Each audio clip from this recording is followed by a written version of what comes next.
আসসালামু আলাইকুম। শাহিনুরস রেসিপিতে সবাইকে আরও একবার ওয়েলকাম জানাচ্ছি নতুন আরও একটি রেসিপি দেখার জন্য।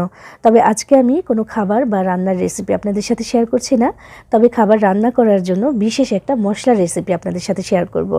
দেখতে দেখতে চলে এসেছে কোরবানি ঈদ, আর এই ঈদে কম বেশি সবার ঘরেই কিন্তু মাংস রান্না করা হবে।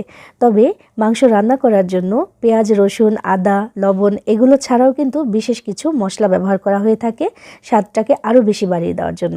তবে অনেকেই জানি না যে এই স্বাদ বাড়ানোর জন্য যে মশলাটা ব্যবহার করব সেটা কি কি দিতে হবে এবং কতটুকু দিতে হবে সঠিক পরিমাপ জানি না বলেই কিন্তু বাইরে থেকে প্যাকেটের মশলাটা আমরা কিনে নিয়ে আসি আর সেটা দিয়ে মাংস রান্না করি। তবে প্যাকেটের সেই মশলাটা কতটুকু গুণগত মান ঠিক আছে বা কতটুকু স্বাস্থ্যকর সেটাও কিন্তু জানি না।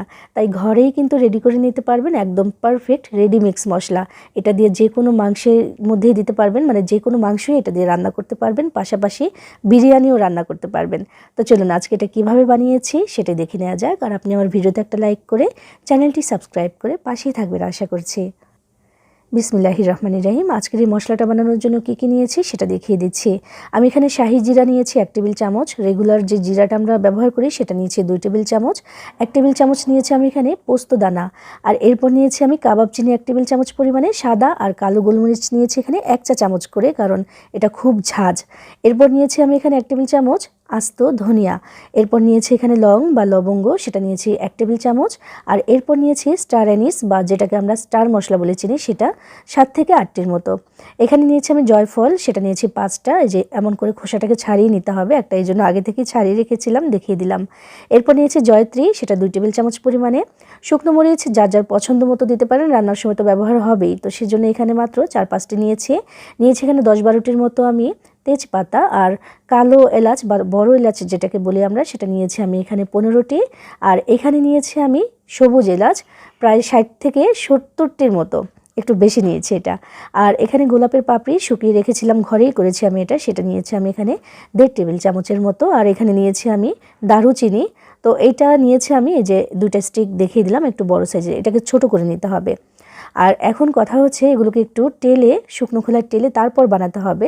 তো সবগুলো মশলা তো একরকম না, কোনোটা বেশি শক্ত কোনোটা একটু নরম, তো সেই জন্য ধাপে ধাপে ভেজে নিতে হবে বা টেলে নিতে হবে, একসাথে কিন্তু দেওয়া যাবে না, তাহলে ওই যে জিরা তারপর এই যে পোস্তদানা এগুলো কিন্তু পুড়ে যাবে। তো আমি ধাপে ধাপে দেখিয়ে দিচ্ছি। বিসমিল্লাহির রহমানির রহিম। চুলায় একটা প্যান বসিয়ে দিয়েছি, চুলার আঁচটা একদম কমিয়ে রাখতে হবে, লো হিটে রেখে দিতে হবে। তারপর এখানে আমি দিয়ে দিলাম 2 রকম জিরা, তারপর দিলাম ধনিয়া, এরপর দিয়ে দেবো আমি এখানে যেই পোস্তদানাটা নিয়েছি সেটা, মানে এই ধরনের মানে একই ক্যাটাগরির প্রায় এগুলো, মানে বেশি পুড়ে যাবে না, একসাথে ভাজা হবে এমন যে জিনিসগুলো বা উপকরণগুলো সেগুলো আমি একসাথে দিয়ে দিলাম। দিয়ে চুলার আঁচটা একদম কমিয়ে রেখে আমি 1 মিনিট এগুলোকে শুকনো খোলায় টেলে নেব। অনবরত নাড়াচাড়া করব অবশ্যই, যেন পুড়ে যেতে না পারে, যেহেতু এখানে আবার পোস্তদানা দিয়েছি ওটা যেন পুড়ে না যায়, একেবারে ছোট, তো সেজন্য একটু খেয়াল রাখতে হবে।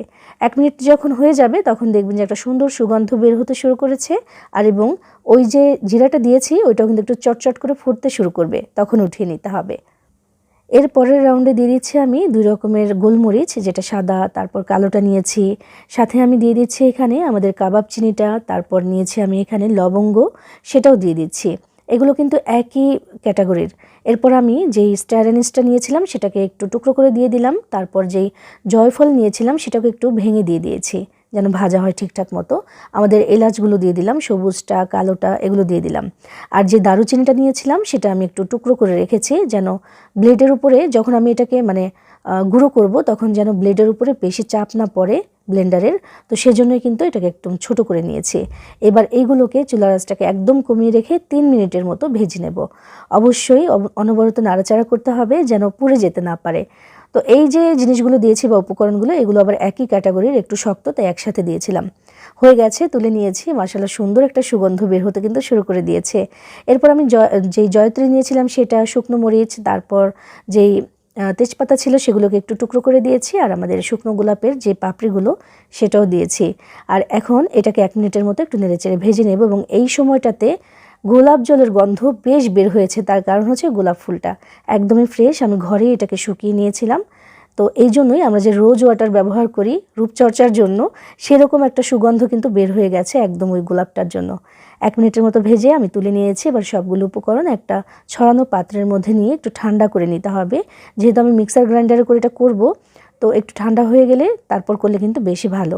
তো এই যে মিক্সার গ্রাইন্ডারের যে সবচেয়ে ছোট যে জারটা থাকে এটার মধ্যে করে আমি করে নিচ্ছি, একদম ফাইন করে, একদম সুন্দরভাবে কিন্তু এটা মিহি হয়ে গুঁড়ো হয়ে যাবে এটার মধ্যে করলে। তো একসাথে তো সবগুলো দেওয়া যাবে না, 2-3 বার করতে হবে। তো আমি দিয়ে দিচ্ছি সব কিছু একটু মিশিয়ে বা মিলিয়েই দিয়ে দিচ্ছি, দিয়ে তারপর এটাকে গুঁড়ো করে নেব। সব কিছুই দিলাম একটু একটু করে, একটু মিশিয়ে দিয়ে দিয়েছি। এবার এটাকে আমি গুঁড়ো করছি।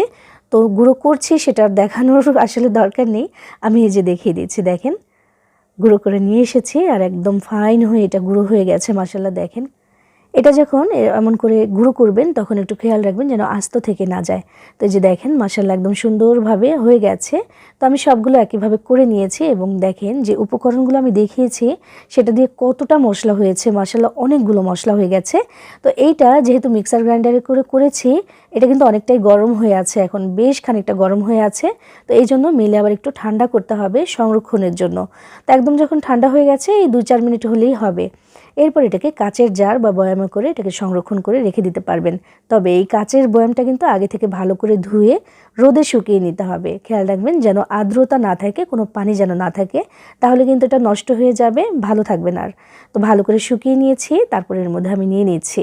আর এই যে মশলাটা বানালাম এটাকে আপনি নর্মালি রেখে দিতে পারবেন প্রায় 3 থেকে 4 মাস পর্যন্ত, যদি ঠিকঠাক এমন করে বানাতে পারেন একদম ভালো থাকবে। তার থেকে বেশি সময় যদি আপনি সংরক্ষণ করতে চান সেক্ষেত্রে নর্মাল ফ্রিজে করে কিন্তু রেখে দিতে পারবেন।